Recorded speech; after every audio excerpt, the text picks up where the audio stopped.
was passing through Santa Barbara, and I love, love, love Santa Barbara. It's my favorite place on earth. I wish I could retire there, but I don't have the $2 million that I would need for a one-bedroom apartment. But they call it the American Riviera for a good reason. So I must have just missed a stop sign. Because I blew right through it. I didn't even slow down. I never saw it. And the cop lit me up. Well, I was with a colleague who actually wasn't undercover. And my colleague, he told me, turn the interior lights on. It was late. It was like 10 o'clock at night. Turn the interior lights on and put your hands on the dashboard. So I did. And my colleague had been a cop back in the day. So I did. And he got out of the car. Which you're never supposed to do. And he put his hands in the air. And he says, "Officer, can I speak to you for a minute?" And the cop draws his gun. And he's pointing it down on the ground, but he says, "Okay, approach slowly." So my buddy goes up there and says, "Look, we're CIA officers. We're on a mission right now. My friend is undercover." I'm not undercover, but please don't put this in the system. And the cop is like, I've got to at least see some ID. So I pull out my alias driver's license. And the cop comes up. He's got his hand on his gun now. And I very gingerly hand him my license. And he says, "Hang tight."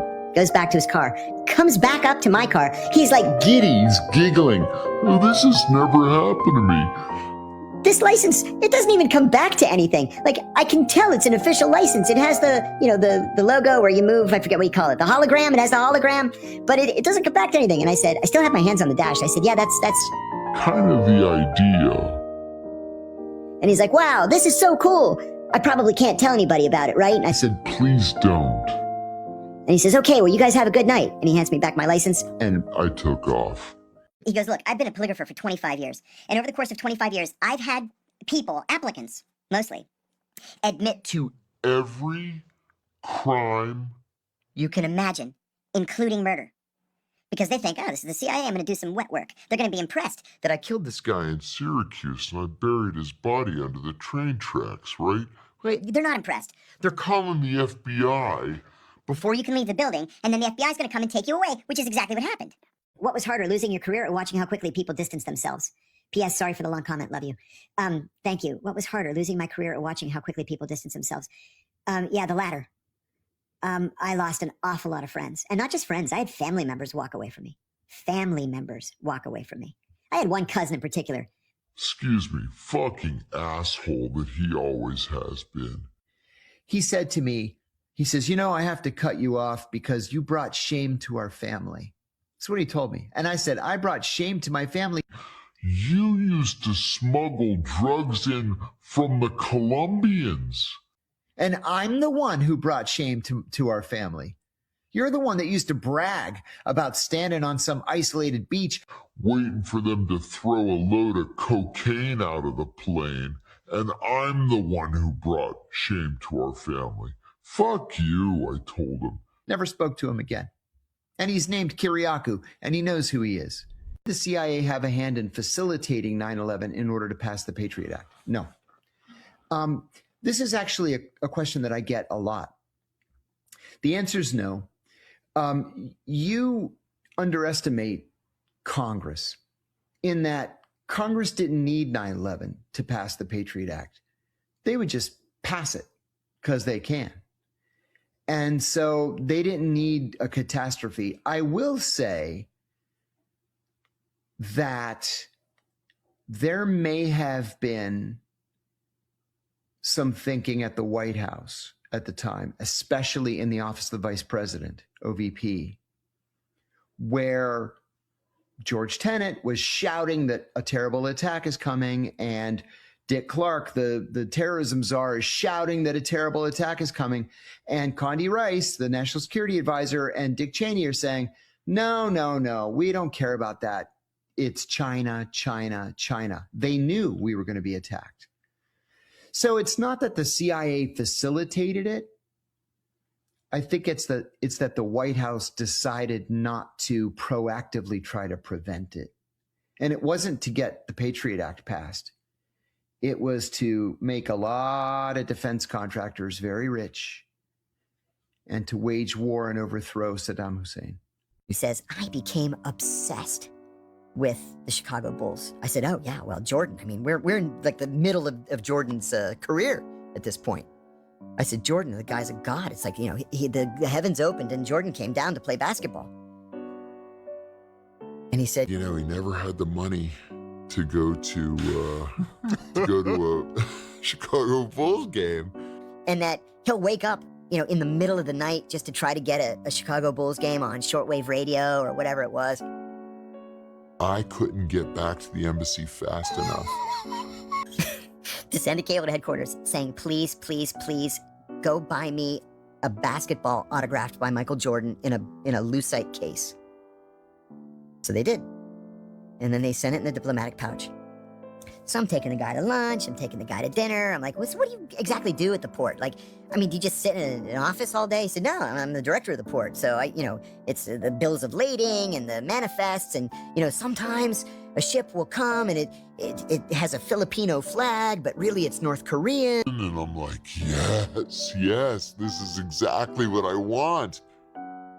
And we got friendly enough that I was able to go one Saturday morning, just drop in on him and say, I have a present for you. And I gave him the basketball. He couldn't agree to the pitch fast enough. I didn't even pay him. It was just a basketball. He didn't need the money. He was making plenty of money. And I don't even remember him being married, so there was no vulnerability there. Sure, but basketball. Basketball. I said, listen, come to the United States and I'll introduce you to Michael Jordan. Yeah, we can arrange that with 2 phone calls. If the Jordanian intelligence service sees 4 bona fide terrorists all flying to Amman on the same day to go to your hotel room, you're done. And he said, I'm gonna have to risk it. Nobody can be in on the gag. So he and a cameraman flew to Amman the day before I did. And he told me the next day when I arrived, they land and they get off the plane and they're walking out to get a cab. And there's a guy standing there with a sign and it says Sacha Baron Cohen. and so he says, I'm Sacha Baron Cohen. And the guy says, oh, the car's waiting for you. So he goes out and there's this limo and they get in the car and he says to the cameraman, John got us a limo. I'm not a friggin' secretary. I didn't get him a limo. So they're driving through Amman and he said it occurred to him that Maybe John didn't get him a limo. So he says to the driver, where are we going? And the driver says, The Royal Palace. His Majesty is a huge fan. and he said, these enormous iron gates open up and they pull into the Royal Palace grounds and here's the king. And he's standing with the director of the Jordanian intelligence service. So he gets out of the car and the king says, Sacha Baron Cohen, I am your biggest fan. He said, Borat, genius. I didn't think I could make it through. he said, anything that you need while you're in Jordan, you talk to this man. He's the head of the Jordanian intelligence service. He'll take care of anything you want. And I said, I told you. You hadn't even landed in the country. And they knew that you were doing this. There was one foreign leader, an allied leader, who President Clinton was very friendly with. And we knew that this foreign leader loved to play chess. And he loved to eat sausage. All kinds of sausage. So we all huddled together like, okay, he's coming for an official visit. What do we do? And one of Dr. Post's people said, we stuff him full of Sausage until he can't eat any more sausage. He can't hold any sausage. And then Clinton invites him to play chess. The sausage is going to make him drowsy. And when he gets drowsy, he gets chatty to keep himself awake. And then we'll give Clinton a list of sensitive questions to ask so we can learn some stuff that we otherwise haven't learned. So the Rockefeller visit went very well. And I said, because I'm an idiot, I said, why would a guy who's almost 100 years old fly halfway around the world to collect a little trophy from some bankers that he's never met before? And the bastard goes like this, he goes, John, You're supposed to be the smart one. I said, what? What am I missing? He's like, he didn't come for the Bankers Award. That was his cover stuff. And I said, so what was he doing here? He said, David Rockefeller is the secret back channel to Saddam Hussein. He came here to make it look like he had business in the Middle East. We put him on a military transport this morning and sent him to Baghdad To tell Saddam Hussein, to cut it out or you're gonna get a bomb up your ass. and then he flew back from Baghdad. And I was like, man, I have a lot to learn. I'm friendly with his daughter now. And she, Rockefeller? Yeah, Abby Rockefeller. she's very, Very sweet. No, she's a communist. and Yeah, Abby's great. She went to Harvard in the 60s and became a communist and rebelled against her family, and she gives all of her money to left-wing charities and concerns. She's fantastic. That's too good. Keep going, I'm sorry. No, I mentioned the story to her, and she said, yeah, that sounds exactly like something my dad would do. Yeah. I would have so many questions for Les Wexner. What would be the first thing you'd ask me? What would possess you to hire a 7th grade substitute math teacher who had never finished college to be tax advisor when you are... The richest man in the state of Ohio. There wasn't one person in the entire United States of America for you to hire to advise you on your taxes than a 7th grade substitute math teacher who didn't finish college, Unless you were also having sex with him. which he has consistently denied. As soon as people started asking that question, he ran out and got married. The guy was, well into adulthood and had never been married. And then as soon as people started saying, I wonder if Les Wexner's gay. he ran out and got married. Well, this is going to sound... Not very nice. The CIA actively seeks to hire people who have what they call... Sociopathic tendencies.